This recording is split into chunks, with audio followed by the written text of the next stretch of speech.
How's it going, guys and girls? Hope you guys are having a great week. So it is Game News Friday, guys, and this one today is actually going to be PlayStation related. So on the 25th of March, PlayStation actually released its first version like Nintendo Direct, so their first kind of like live stream episode called State of Play, where they basically talk about trailers and upcoming things that are going to be available on the PlayStation 4. Now we all know that PlayStation and Sony are not going to be at E3 this year, and a lot of people have been very curious to see how they're going to sort of show what they have coming and what they have to offer and how they're kind of going to handle that, because obviously they're not going to have a presence at E3. I myself was anticipating that they would do something along the lines of Nintendo with the Nintendo Direct, and that's been incredibly successful for Nintendo and it's done well. And State of Play seems to indicate that this is the way that Sony are going, and that we're going to have regular streams and updates as the year progresses. So on the 25th of March, a episode aired or streamed on their platforms, and it was a 20-minute video that basically showcased some of the things coming up in the next couple of months that PlayStation has to offer. So I want to talk today about it, what we sort of learned from it, what my general thoughts are on it, and why I was incredibly underwhelmed. I thought it was really, really weak, and it didn't really start things off in a very excited or positive light, and I want to talk about that a little bit. So let's start off with the beginning of the actual State of Play. So at the beginning of the episode, they showed pretty much Tony Stark from a first-person perspective, and it looked like a really cool Iron Man game. And when it showed this, you know, obviously it was cinematic, like cutscenes or whatever it might be. It wasn't actual gameplay.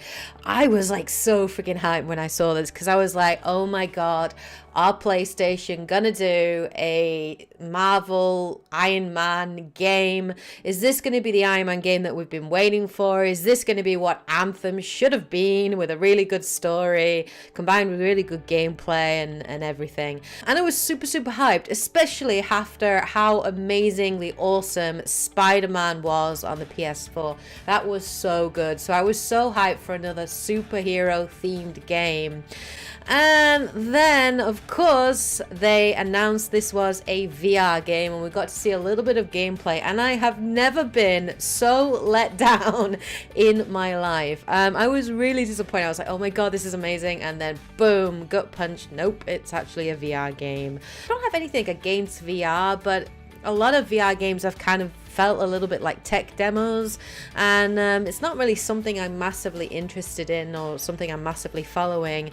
One of my biggest issues I had with the State of Play live stream is I just felt like too much of the focus was on VR, and I felt perhaps they shouldn't have started off with VR at the beginning of the episode. So we got obviously a lot of new VR games announced. We got No Man's Sky Beyond, which is doing VR, which is coming in summer. We had Five Nights at Freddy's Help Wanted, which is coming. And we also had what looks like actually quite an interesting VR game, which was called Blood and Truth, which looked really cool, and it looked like a full-fledged game, I've got to say. That was probably the most impressive looking of all the VR games on offer. And we got some other sort of gameplay trailers as well, in kind of trailer footage. I just felt that there was too much, you know, focus on VR in State of Play. We then got some other trailers and footage on games that we kind of already know about, you know, games that are coming out soon that we've had plenty of content on. So, of course, you know, they showed a gameplay trailer for Crash Team Racing, which is coming out on the 21st of June. We then get another story trailer for Days Gone, which is coming out on the 26th of April. It looked really good. I mean, Days Gone is a game I'm very interested in. I've heard a lot of mixed opinions, mixed thoughts on the game, on the gameplay, on the open world element. It'll be interesting to see what the story is like, but it's a game I'm definitely interested in. I have felt a little bit sort of tired, like there's been too many kind of post-apocalyptic zombie focused games in the last kind of 5 years. So yeah, like I wasn't massively blown away by it, but looks interesting, and I'm definitely going to pick it up and check it out. You know, it's a PlayStation exclusive. I'm definitely going to be playing. And then of course we got a new Mortal Kombat 11 trailer, which looked good. You know, the visuals looked great. The gameplay looked really fun. I've got to say though, whoever is picking the music for these Mortal Kombat trailers, they've got some weird taste. It just doesn't feel like the music goes with the trailer or the setting. I don't know. It seems really weird. It just doesn't fit for me for that. So yeah, nothing really massively amazing that kind of blew me away. We had a couple of new interesting picks and interesting games that were showcased. So of course there was, it looks like an indie title called Ready Set Heroes, which is a multiplayer top-down dungeon crawler. That looks really cute. I like the animation style, looked really interesting. We got a really interesting looking trailer from Devolver Digital for their new game, which is called Observation, a science fiction thriller set coming out on the 21st of May. It looked really interesting, really creepy, really interesting, really atmospheric. It looked quite cool, and I've got no idea what it's about. The trailer definitely did a very good job of sort of getting you interested, but keeping it sort of hidden enough that you're not entirely sure what to expect, or how the gameplay is actually going to play.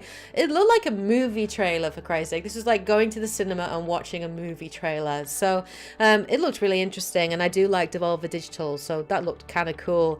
The game that was the most standout for me though was Concretegeni, which is from Pixel O Plus. Never heard of this developer before, but I really loved the look of this game. The art style looks absolutely gorgeous. You play as a young boy, I think, and you've got like a magic paintbrush and you can interact with the world.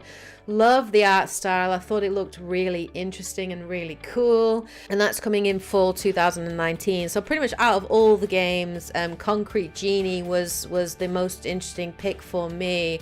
But I've got to say, you know, as a first attempt with these kind of live streaming, you know, state of play episodes that they're doing, it was kind of more of a miss than it was a hit for PlayStation. I just didn't feel like it really created enough hype or excitement. I felt like there's, again, too much focus on VR.